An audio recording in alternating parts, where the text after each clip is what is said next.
अब हम डिस्कस करेंगे कॉन्सोनेंट्स के क्लासिफिकेशन में दो जो मेन रह गए थे हमारे, place of articulation and manner of articulation. तो आप देखोगे मैंने दो चार्ट से बना रखे हैं, प्लेस ऑफ आर्टिकुलेशन का इधर है एंड मैनर ऑफ आर्टिकुलेशन का इधर है।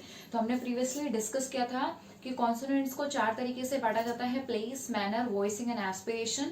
वॉइसिंग में मैं ऑलरेडी आपको बता चुकी हूँ कि जब कह सकते हैं वाइब्रेशंस बहुत ज्यादा होता है तो उसको वॉइस्ड की कैटेगरी में, कम होता है तो वो वॉइसलेस की कैटेगरी में। एज वेल एज जो हमारी वायु का प्रवाह निकलता है, जो फ्लो ऑफ एयर है, उसके आधार पे एस्पिरेटेड और अनएस्पिरेटेड। तो अब हम डिस्कस करेंगे प्लेस एंड मैनर। तो प्लेस में जैसा कि मैंने पहले भी डेफिनेशन में आपको बताया था कि मुंह के अंदर जिस एक पर्टिकुलर पॉइंट पर, जिस स्थान पर हवा को मॉडिफाई किया जा रहा है, वोकल ट्रैक से जो पैसेज है जो वो मॉडिफाई हो रहा है, उस आधार पे हम व्यंजनों को वर्गीकरण करते हैं। जिस आधार पे, तो वो देखिए सबसे पहला आता है बाइलेबियल।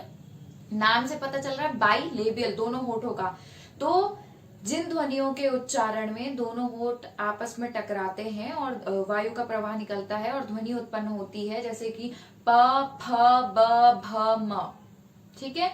नेक्स्ट आता है लेबियोडेंटल। नाम से समझ में आ रहा है लिप्स भी है और दांत भी हैं, तो नीचे के होठ और ऊपर के दांत। तो जिन ध्वनियों के उच्चारण में नीचे के होठ और ऊपर के दांत आपस में टकराते हैं और ध्वनि का उच्चारण होता है, जैसे वा और फा। ध्यान देंगे मैंने दो बार फ लिखा हुआ, इसके नीचे डॉट बनाया है क्योंकि ये फा है। सोफा, जिराफ, वो वाला है। ठीक है। थर्ड आता है डेंटल। अब जितने भी मैं आगे आपको बताऊंगी तीन कैटेगरीज, उसमें कहीं ना कहीं टंग की पोजीशनिंग और टंग का कौन सा पार्ट यूज हो रहा है उसके आधार पे है। तो डेंटल में क्या होता है, टंग के आगे का पोर्शन जो टिप है वो होता है इस्तेमाल। तो जिन ध्वनियों के उच्चारण में या जिन व्यंजन ध्वनियों के उच्चारण में जीभ के अग्र का भाग दांतों के पीछे के हिस्से में लगता है और ध्वनि का उच्चारण होता है, जैसे त, थ, द, ध। नेक्स्ट आता है एल्वियोलार साउंड।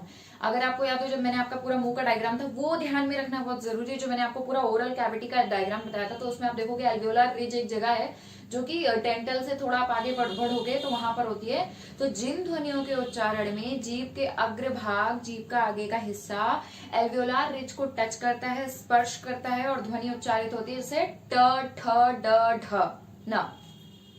ठीक है। एंड इसमें स भी आता है, श। उसके बाद नेक्स्ट आता है हमारा पैलेटल। अब पैलेटल में आपका क्या होगा, जीभ के बीच का हिस्सा होगा। ठीक है। तो जिन व्यंजन ध्वनियों के उच्चारण में जीभ के मध्य का भाग पैलेट यानी तालू को टच करता है और ध्वनियां उच्चारित होती है, जैसे कि च, छ, ज, झ। ठीक है। नेक्स्ट आता है वेलार। तो अब वेलार में क्या होता है, बैक होता है। तो जिन ध्वनियों के उच्चारण में जीभ के पश्च भाग जो है वेलर को, सॉफ्ट पैलेट, नरम तालू को स्पर्श करता है, जैसे कि क, ख, ग, घ। ठीक।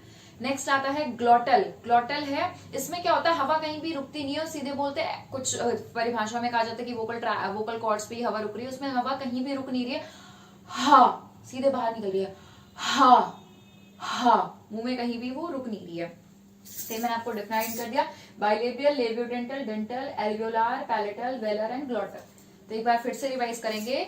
बाइलेबियल, जिन ध्वनियों के उच्चारण में दोनों होठ आपस में टकराते हैं और ध्वनि उच्चारित होती है, प, फ, ब, भ। लेबियोडेंटल, जिन ध्वनियों के उच्चारण में नीचे का होठ ऊपर का दांत आपस में टकराता है और ध्वनि उच्चारित होती है, वा, फा।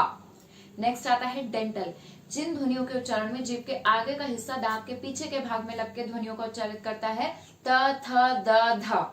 नेक्स्ट आता है एल्वियोलार, जिन ध्वनियों के उच्चारण में जीभ का अग्र भाग एल्वियोलार रिज पे टकराता है या स्पर्श करता है और ध्वनि उच्चारित होती है, ट, ठ, ड, ढ, स, न। नेक्स्ट आता है पैलेटल, जिन ध्वनियों के उच्चारण में जीभ का बीच का हिस्सा ऊपर के तालू को टच करता है या स्पर्श करता है और ध्वनि उच्चारित होती है, च, छ, ज, झ। इसमें आपका श भी आएगा। ठीक है, शलजम वाला श। उसके बाद आगे बढ़ते हैं, जिन ध्वनियों के उच्चारण में जीभ का पश्च भाग नरम तालू को स्पर्श करता है और ध्वनियां उच्चारित होती है, क, ख, ग, घ। ग्लोटल, जिन ध्वनियों के उच्चारण में कहीं ना कहीं ग्लोटिस पे आपका हवा रुकती, ग्लोटिस होता है वोकल कॉर्ड्स के बीच का स्थान, और ध्वनि उत्पन्न होती है, ह। तो ये तो पूरा हो गया कि किस पर्टिकुलर स्थान पर हवा मॉडिफाइड हो रही है। ठीक है, हवा में परिवर्तन आ रहा है। नेक्स्ट होता है मैनर ऑफ आर्टिकुलेशन, कि किस तरीके से हम हवा को मॉडिफाई कर रहे हैं। सबसे पहला होता है स्टॉप या प्लॉसिड। नाम से समझ में आ रहा है स्टॉप। तो इसमें क्या होता है, कहीं ना कहीं वायु को अचानक से रोका जाता है और फिर धीरे धीरे छोड़ के ध्वनि उत्पन्न की जाती है। इसमें आप देखोगे चारों कैटेगरी आएगी, प फ ब भ त थ द ध ट ठ ड ढ का खा ग। आप देखो इनके प्रोडक्शन में कहीं ना कहीं हवा रोक के एकदम से छोड़ी जा रही है, पा ता टा का। ठीक है, नेक्स्ट आता है फ्रिकेटिव्स, संघर्षी, फ्रिक्शन, यानी बहुत ही घर्षण के साथ वायु निकलती है, एक संकीर्ण मार्ग से होते हुए निकलती है। स श श, तीनों सा आपके इसमें आते हैं, साप वाला, सलजम वाला, षटकोण वाला। अब नीचे आता है थर्ड, एफ्रिकेट्स। एफ्रिकेट्स कहीं ना कहीं स्पर्श और संघर्षी का मिक्सचर होता है। ठीक है, यानी स्टॉप और फ्रिकेटिव्स के कैरेक्टरिस्टिक्स एक साथ होते हैं कि घर्षण भी करती है और अचानक से छोड़ी जाती है। च छ ज झ। ठीक, नेक्स्ट आता है नेजल। आपको याद होगा जब मैंने वेलोफेरेंजियल पोर्ट के बारे में बताया था, इसमें क्या होता है आपको बताया था मैंने, वेलम मूवेबल है, ये आपकी ओरल कैविटी हो गई, ये नेजल कैविटी हो गई। तो जब हवा नीचे से आ रही है तो वेलम जब ओरल कैविटी को कवर अप करता है तो हवा कहां से निकलती है, नेजल एरिया से। तो जब हवा नेजल कैविटी से निकलती है तो नाक वाली ध्वनिया, नासिक की ध्वनिया उत्पन्न होती है, मा ना। उसके बाद नेक्स्ट आता है लैटरल, पार्श्व। इसमें क्या होता है, जीभ कहीं ना कहीं पार्श्व स्थिति में होती है और ऊपर के जो जीभ का अग्रभाग है दांत के पीछे के हिस्से को टच करता है और हवा कहां से निकलती है, साइड से। ऐसी, ये सपोज दांत है तो यहाँ पे टिप दांत को टच करो, हवा साइड से निकलती है, ल। नेक्स्ट आता है ट्रिल। ट्रिल में क्या होता है, बेसिकली जीभ के आगे का भाग हल्का सा ट्विस्ट होके मुड़कर अग्रभाग को टच करता है, थोड़ी देर तक दोनों आर्टिकुलेटर्स आपस में टकराते हैं, र। बहुत जल्दी जल्दी बोलते हैं र तो समझ में नहीं आता, बट प्रॉपर प्रोडक्शन है र। तो ये हो गया आपका मैनर ऑफ आर्टिकुलेशन। एक बार फिर से रिपीट करते हैं।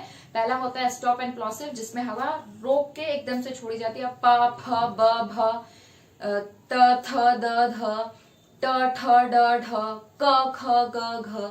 उसके बाद नेक्स्ट आता है फ्रिकेटिव्स, अर्थात जिसमें हवा बहुत ही घर्षण के साथ निकालते हैं और नैरो या संकीर्ण मार्ग से हवा निकलती है, स श श। ठीक है, थर्ड आता है एफ्रिकेट्स, जिसमें स्टॉप और फ्रिकेटिव्स दोनों के कैरेक्टरिस्टिक, दोनों की विशेषताओं का मिक्सचर होता है, जिसमें हवा संकीर्ण मार्ग से भी निकलती है, साथ ही साथ झटके से छोड़ी जाती है, च छ ज झ। नेजल, जिसमें वेलम बेंड हो जाता है और हवा नेजल कैविटी से निकलती है और नासिक की ध्वनि उत्पन्न होती है, म ना।